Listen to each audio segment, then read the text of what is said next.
নমস্কাৰ সকলোকে পুনৰাই মোৰ চেনেললৈ স্বাগতম আশা কৰোঁ আপোনালোক সব ভালে আছে আপোনালোকে এই চেনেলটো কাইন্ডলি সাবস্ক্ৰাইব লাইক আৰু শেয়াৰ কৰিব নাপাহৰিব সো আজি মই বিশেষকৈ আপোনালোকৰ বাবে কেইটামান সলভ আউট কাৰেক্টেন্স লৈ আহিছো যোনটো আগন্তুক আহিবলগীয়া বৰ্ডৰ ফাইনেল এক্সামিনেশ্যনত নিশ্চয় আপোনালোকক সহায় কৰিব সো আমি দেৰি নকৰাকৈ প্ৰথমৰ পৰা কৰি যাম ইয়াত আপোনালোকে টোটাল 70 সলভ আউট কাৰেক্টেন্স পাব সো আৰম্ভণিৰ পৰা শেষলৈ স্কিপ নকৰাকৈ গোটেইখিনি চাই ল'ব আৰু ধুনীয়াকৈ নিজৰ কপিত লিখি ল'ব সো আমি আৰম্ভ কৰোঁ এতিয়া সো নাম্বাৰ 1ত আছে হি she I they usually go to bed at 10 o'clock he she I they এই এনেকা ধৰণৰ যদি কোৱেশ্চন আহে তেতিয়াহলে এনসাৰটো কি হ'ব হি আৰু she সদায় থাৰ্ড পাৰসন হয় থাৰ্ড পাৰসনৰ এইটো প্ৰেজেন্ট ইনডিফিনিট টেন্সৰ ফৰ্ম হয় তো হি আৰু she usually go যদি ব্ৰেকেটত থাকে তেতিয়াহলে goes হ'ব এনসাৰটো আৰু যদি ইয়াত যদি I usually go they usually go you usually go তেতিয়াহলে এনসাৰটো একে থাকিব so I usually go to bed at 10 o'clock আকৌ they usually go to bed at 10 o'clock আকৌ যদি you আহে তেতিয়াহলে you usually go to bed at 10 o'clock so I they you ইহঁতৰ লগত কেতিয়াও go লগত es ৰ প্ৰয়োজন নহয় তো only third personৰ লগতহে কি হয় s by es ৰ ব্যৱহাৰ হয় কাৰেক্ট টেন্সত সো 2 নম্বৰত আছে ice float on water তো এটো এটা ইউনিভাৰ্সাল ট্ৰুথ স্টেটমেন্ট হয় তো ইউনিভাৰ্সাল ট্ৰুথ স্টেটমেন্ট হল প্ৰেজেন্ট ইনডিফিনিট টেন্সৰ এটা ফাংচন সো আপোনালোকে যদি টেন্সৰ কনসেপ্টটো ক্লিয়াৰ কৰিব বিচাৰিছে তেতিয়াহলে মোৰ লিংকত গৈ আপোনালোকে ভিডিঅবোৰ চাই ল'ব পাৰিব তাত কাৰেক্ট টেন্সৰ ওপৰত ধুনীয়াকৈ ভিডিঅ বনাই থোৱা আছে সো সেকেন্ড কোৱেশ্চনত আছে ice float on water so কি হ'ব এনসাৰটো ice floats on water কিয়নো এটো এটা ইউনিভাৰ্সাল ট্ৰুথ স্টেটমেন্ট আৰু এনেকা ধৰণৰ সেন্টেন্সত ব্ৰেকেটত থকা বাক্যটোৰ লগত অকল s বা es ৰ প্ৰয়োজন হয় number 3 the light went out while I read a newspaper এইটো past continuous আৰু past indefiniteৰ এটা কন্ডিশনাল ফৰ্মৰ এক্সাম্পল হয় তো ইয়াত কি লিখিম প্ৰথম পাৰ্টটো আমাৰ কি আছে the light went out এটো past indefinite আছে তেতিয়া হলে rest পাৰ্টটো অটোমেটিক্যালি কি হৈ যাব past continuous tense হ'ব so the light went out while I was reading a newspaper হ'ব ইয়াৰ answer question number 4 when we went to him he teach his students so ওপৰৰ আৰু তলৰ 3 আৰু 4 same টাইপৰ question হয় same past indefinite আৰু past continuous ৰ combination so when we went to him he was teaching his students next আহিলো question number 5 লৈ তো question number 5ত কি আছে I write the letter before he arrived তো এটো past indefinite আৰু past perfect or conditional form হয় so I had written the letter before he arrived before যদি মাজত থাকে তেতিয়াহলে প্ৰথম পাৰ্টটো সদায় past perfect tense হয় আৰু পিছৰ ভাগৰটো সদায় past indefinite হয় যেনেকা ইয়াত before he arrived hall next question number 6 he behaved as though he be a mad সব ইয়াত এটা ইম্পৰ্টেন্ট পইণ্টত মেটাৰ আছে he behave to চাব ইয়াতে past indefinite আছে so as though he be a man be মানে ইয়াত be verb লগাব দিছে যেহেতু ওপৰটো past tense ৰ এক্সাম্পল হয় ইয়াত অটোমেটিক্যালি was বা were be verb ৰ ব্যৱহাৰ হ'ব so he behaved as though he was mad হ'ব ইয়াৰ answer আকৌ 7 নম্বৰ প্ৰশ্নলৈ চাব he behaves as though he be a man তো দুটাৰ মাজত কি ডিফাৰেন্স আছে ওপৰত behave to বা সেকেন্ড ফৰ্মত আছে আৰু ইয়াত behaves to ফাৰ্স্ট ফৰ্মত আছে তাৰ মানে তলৰটো আছে প্ৰেজেন্ট ইনডিফিনিট টেন্স আৰু ওপৰটো আছে past indefinite tense so present ইনডিফিনিটত যদি বি ভাৰ্ব লগাব দিয়া হয় তেতিয়াহলে সদায় am is আৰৰ ব্যৱহাৰ হয় কি হ'ব he behaves as though he is a mad হ'ব ইয়াৰ answer The train start at 9 o'clock each morning. So each morning প্ৰতিদিনে হোৱা কাৰ্যবিলাক সদায় habitual action হয় habitual action মানে present indefinite tense so সেইকাৰণে অকল ব্ৰেকেটত থকা ভাৰ্বৰ লগত অকল আমি s লগাম The train starts at 9 o'clock each morning হ'ব They stay here until you return এটো হল future indefinite or example so কি হ'ব they will stay here until you return মানে তেওঁ ঘূৰি নহালৈকে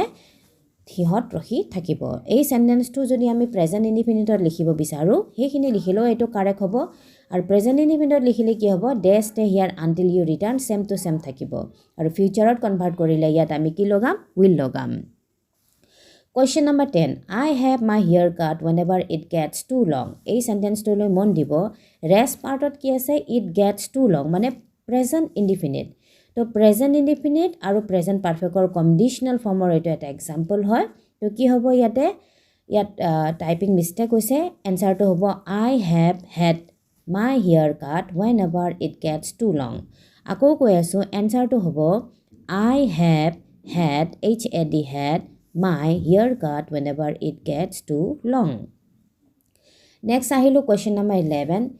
If I were not so tired, I go for a walk with you. So etu eta conditional form hoy past indefinite or to yat ki hobo if I were not so tired, I would go for a walk with you. Were or logot hodai would aru should or bebahar hoy conditional form ot to hekana miat would bebahar korilu. Would always plot. So ki hobo would always plots jihetu etu universal truth statement. How often you go to the theater when you were in London? So jetia tumi London ot asila mane kiman bar ke theater saboloi joa to ei sentence to you were ase were mane hol past indefinite or be verb function et ব্যবহার hoise to ki hobo how often you went to the theater when you were in London. Go is converted to went here.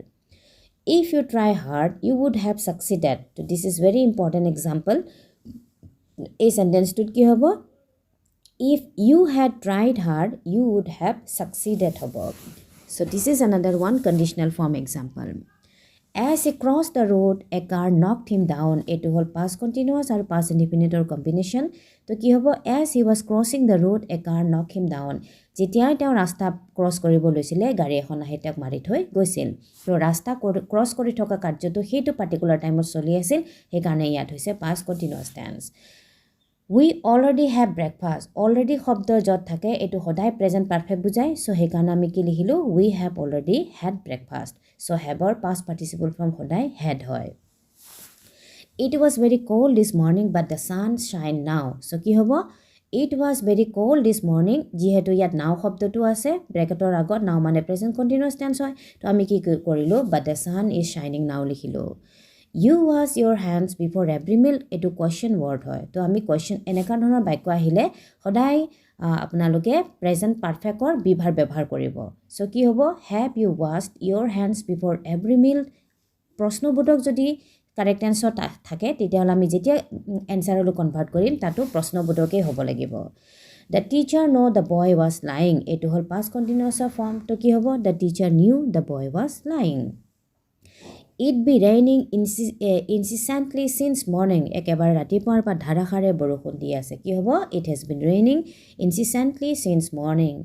It is time we go to home. কি হ'ব it is time we went to home. এই সেন্টেন্সটো সদায় careful হবা যেতিয়া correct tense পৰীক্ষাত কৰিব আহে it is থাকিলেও go to সদায় সেকেন্ড ফর্মত লিখা হয়. I read the letter last night last week a few weeks ago এবলাকে সদায় past indefinite function বুজায় তো কি হ'ব রাইট টু অকল আমি সেকেন্ড ফর্মত কনভার্ট কৰিম কি হ'ব ইয়াত rot হ'ব. Next he worked here from 2008 to 2011 মানে 2008 পৰা 2011 লৈকে তেওঁ ইয়াত কাম কৰি আছিল তাৰ মানে এটো পাষ্টতে চলি পাষ্টতে সমাপ্ত হোৱা তো সেই কাৰণে এনেকা সেন্সত কি আমি ব্যৱহাৰ কৰিম past perfect continuous tense তো কি হ'ব he had been working here from 2008 to 2011. You will speak to him when he come. ইয়াত এটো আকৌ এটা conditional former example হয় ইয়াত combination আছে future indefinite আৰু present indefinite or so কি হ'ব you will speak to him when he কি হ'ব ব্র্যাকেটত থকা বাক্যটো comes হৈ যাব. Next hall I want to go for a walk but I not finish my work yet. এনেকা ধৰণৰ statement পালে সদায় মন ব্ৰেইনত strike কৰিব এটো present perfect or example হয় not finish not go ইত্যাদি থাকিলে সদায় have আৰু hasৰ প্ৰয়োজন হয় আৰু ভাৰ্বটো থাৰ্ড ফৰ্মত গুছি যায় তো কি হ'ব I want to go for a walk but I have not finished my work yet. While I ran after the bus I dropped my wallet. এটো আকৌ again conditional form হয় past continuous আৰু past indefinite তো কি হ'ব while I was running after the bus I dropped my wallet. The train leave before we reached the station. এটো হল past indefinite আৰু past perfect or combination তো the train had left before we reached the station হ'ব. এতিয়া আকৌ আহিলো next example হলৈ they আৰু I always boil water before they or I drink. তো they থাকক বা I থাকক প্ৰশ্নত কি হ'ব এনসাৰটো they always boil water before they drink it or I always boil water before I drink it. So এইটো এটা ইউনিভাৰ্সেল ট্ৰুথ স্টেটমেন্ট হয় or sorry not universal truth এইটো এটা habitual action হয় habitual action মানে হল present indefinite তো present indefinite correct answer ডগৰ বি ভাৰ্বৰ লগত s by s ব্যৱহাৰ কৰিব লাগে যেহেতু they আৰু I ইহতৰ লগত ভাৰ্বৰ লগত কেতিয়াও s by s ৰ প্ৰয়োজন নহয় সেই কাৰণে এনসাৰটো একে থাকিব ইয়াত Your father tells me you work in the bank now. So now শব্দয়ে সদায় present indefinite tense বুজায় তো কি হ'ব Your father tells me you have been working in the bank now. Actually এইটো answerটো এনেকা হ'ব that your father tells me you are working in a bank now হ'ব তো ইয়াৰ type mistake হৈছে actually এইটো present continuous function হয় We stay in Calcutta during the coming puja holiday. কি হ'ব? We will stay in Calcutta during the coming puja holiday is হ'ব মানে present future indefinite example. The First World War last for 4 years and ended in 1914. এইটো হ'ল past perfect continuous example. 4 বছৰ যুদ্ধটো আৰম্ভ হৈ 1918 চনত সমাপ্ত হৈছিল তো কি হ'ব The First World War had been lasted for years and ended in 1918 yet the First World War had been hobo was to yet typing mistake hoise the referee blew the whistle and then the match begin so the referee blew the whistle and the match began hobo mane duitai past continuous tense holeu etu ami past indefinite likhibo pari past indefinite ki bujay otitot duta kam choli thoka sentence ami past indefinite to likhibo para jay Next, I not receive a reply to my letter. যেনেকুৱা মই আগতেই কৈছিলো not receive, not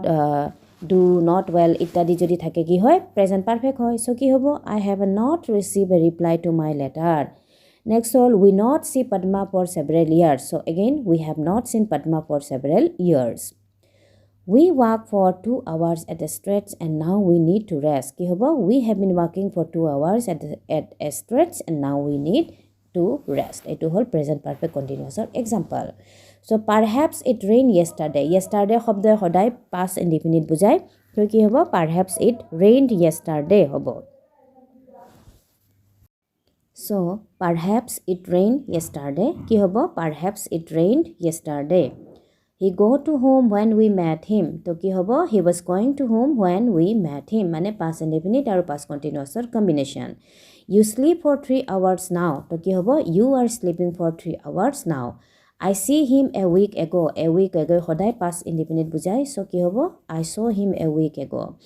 You enjoy your English class today. সব question mark আছে আমি question markতে sentence টো থব লাগিব interrogative senseতে তো কি হ'ব have you enjoy your English class today?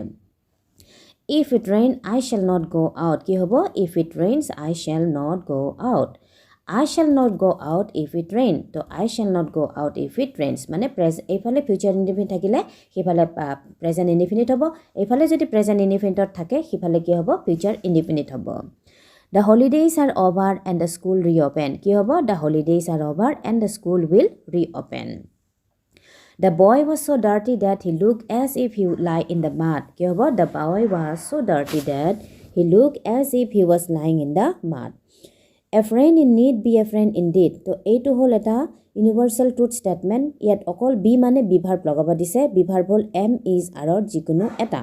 তো ইয়াত কি হ'ব a friend in need is a friend indeed এই ধৰণৰ বাক্য আহিলে সদায় is লগাবা যেনে to year be human to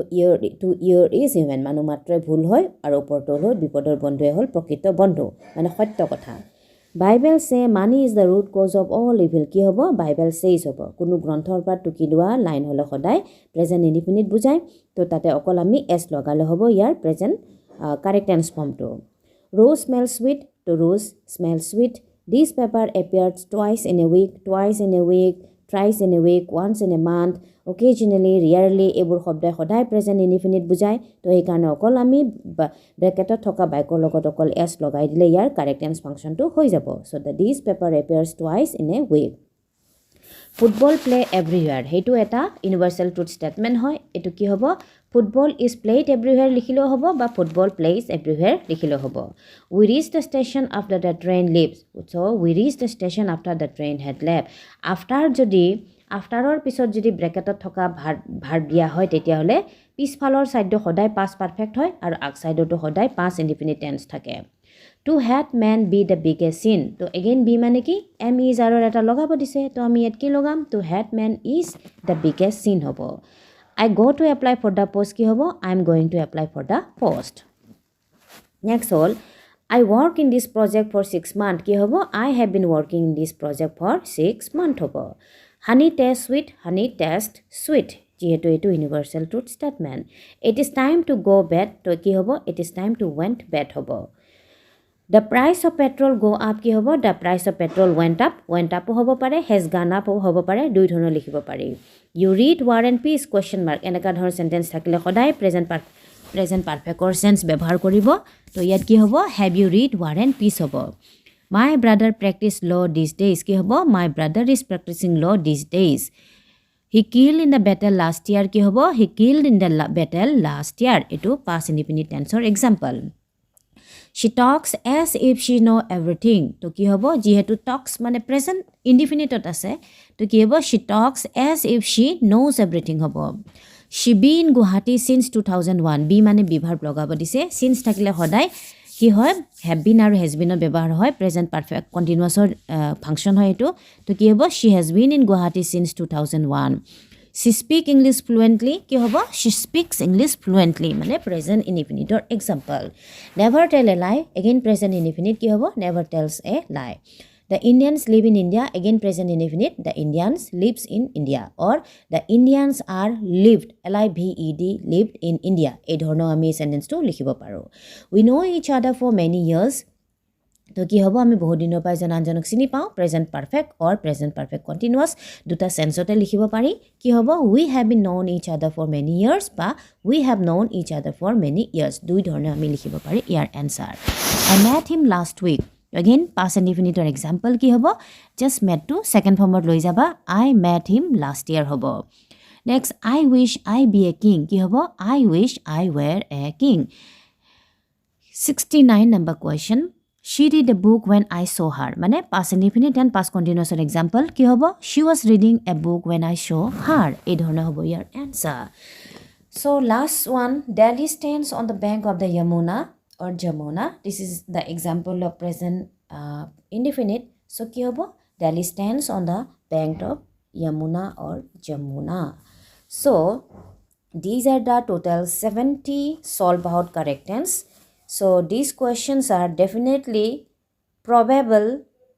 for your coming class 12 board examination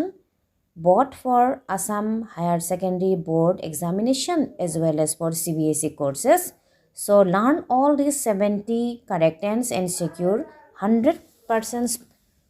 marks in your examination.